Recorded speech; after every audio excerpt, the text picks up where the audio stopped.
These mysterious visitors who show up at the manger are just that, mysterious visitors. We don't really know a whole lot about them. I remember as a boy, altar serving back in my home parish, we had a sort of temporary altar because we were in a temporary space, and the altar was hollow. And so during Christmas time, when the manger was set up, the wise men lived in the back of the altar. They were sitting back there. So as I was sitting in these chairs behind the altar during Christmas season, I saw and contemplated the Magi hiding under the altar until they made their appearance on Epiphany. But it just, again, increases that mystery that even the statues are hiding until it's time for them to come out. We don't know who these magi are. There's wonderful traditions and beautiful legends that the church has built up around them, and we know them to be good and holy men, but we don't really know much about them, and the scriptures don't give us much insight. And so the church has approached these mysterious visitors really in three different ways. When you look at these guys who show up at the manger, we call them by three different titles. We call them the Magi. We call them the three kings. We call them the wise men, because we don't really know who they are. But as I was sitting here thinking about just how the church has understood these visitors to the manger, thinking of those three titles, it got me thinking about the wholeness of the human person to whom God has revealed himself. The kings, the wise men, and the magi. Body, mind, soul. That God speaks to three different parts of us. He speaks to us in our body, in our earthly self. And I think this is represented by calling these visitors the kings. We understand them to be men of means, leaders perhaps, who were able to make this great journey, which probably had some expense to it as they left their homeland and then returned thereafter. And so we understand that they had some power in the world. What did they do with that power? They directed it to Jesus Christ. They directed it to the Savior. They didn't know who he was. They didn't know what they were going to find. But they, being men of influence, took their influence, their resources, and put it in search of and at the service of, ultimately, the one that they were looking for, a new king who would be Lord of their lives.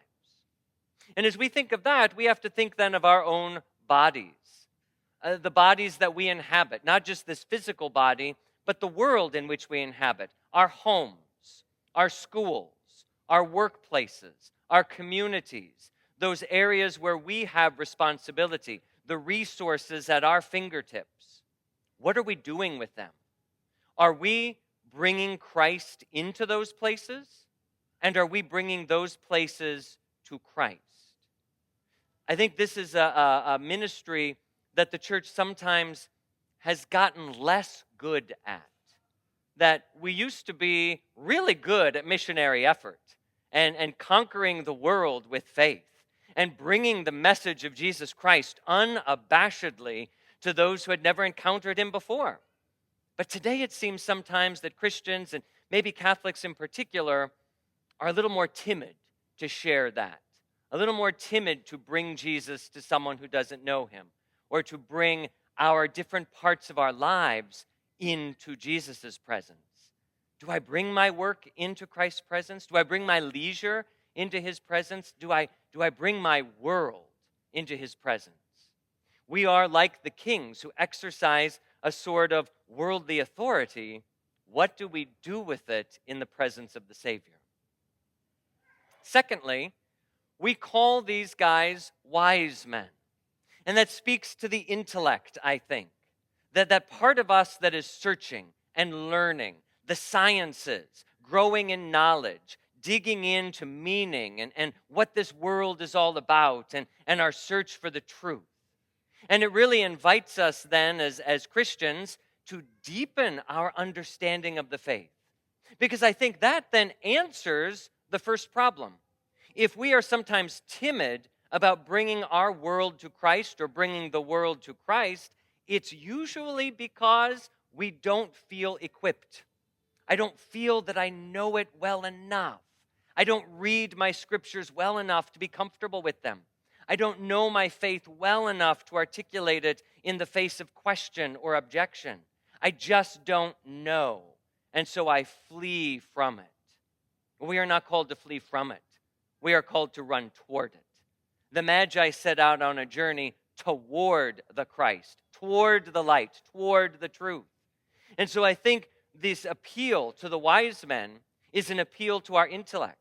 What am I doing to learn, to grow in knowledge and understanding of the faith?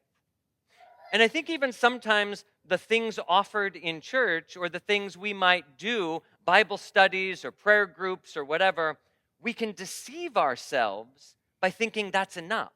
Where we talk a lot about God and we do things around God, but it's not actually dealing with the inconvenience of the presence of God. Do I take the time to be with God, to speak to God and not just about God? Do I take the time to know God and not just know about God? That this knowledge that our intellects are searching for is searching for relationship ultimately, which I think leads us to that third understanding of who these visitors are: the Magi, the magicians, the alchemists, whatever you want to call them. And in many ways, that speaks to the spiritual, religious part of the human person. That God creates humanity to be religious people. We are religious at our core. And if we don't have that, then everything else kind of frays around that. We're lost in this world. And so the search from the intellect ultimately has to lead to the heart. That once I learn about God, I now have to know God. And I have to enter into that relationship with God and begin sharing my life with Him. And this understanding then that we are a religious people reminds us that our relationship with God, our relationship with Jesus, isn't just personal. As beautiful as a personal relationship with Jesus is, that's not where it ends. Our relationship with God must be public. That is the nature of religion. Religion is public, and it is a public expression of that faith, of what we know in our minds and what we are doing with our lives. Religion gathers it all together and makes it complete.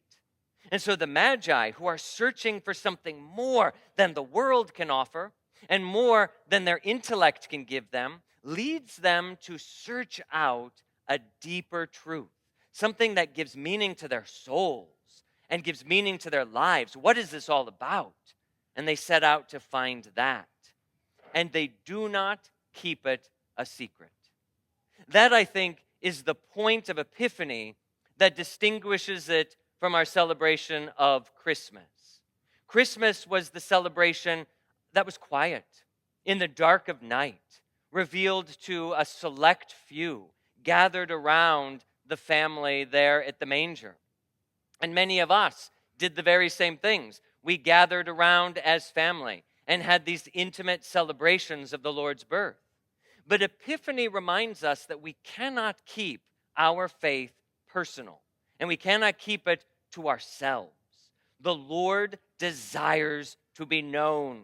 He wants to be seen. For goodness sakes, He put a star in the sky that Magi from miles away, countries away, saw and went in search of. The reality is, if this is the Savior, then this is the light of the world. If this is the Savior, then everybody needs Him. And we cannot cower in bringing Him to others. It is our duty as Epiphany Christians to bring Jesus to those without Him. And we can't be timid. I mean, we don't want to offend anyone today. For goodness sakes, we're afraid to offend people, not only from the confrontation, but what they might do to us in return. We live in a dangerous world. It's not safe. But we can't be afraid to offend with Jesus Christ. We can't be afraid to offer Him to someone. If my life isn't painted with his name in every aspect, body, intellect, spirit, then I'm doing something wrong. I should not have to cower or apologize for announcing Christ or letting it be part of my life. If you're going to have a relationship with me, I'm going to bring Jesus Christ into it. And if you have a problem with that, then you're going to have to go away because I'm not. You need Christ. The world needs Christ. There is no one else under whom we can be saved. No one. And so we can't create a sort of equality of religions that, well, whatever works for you. It simply is not true. Jesus Christ is the Savior of the world. And only in him do men and women find salvation. And so we cannot hide that to ourselves. We then have to take those three parts of our lives and live them fully in our religion. Does our religion show itself publicly? Are we modern day magi? Does our religion contemplate and take over our intellect so that we are learning about and getting comfortable with the Lord and his scriptures?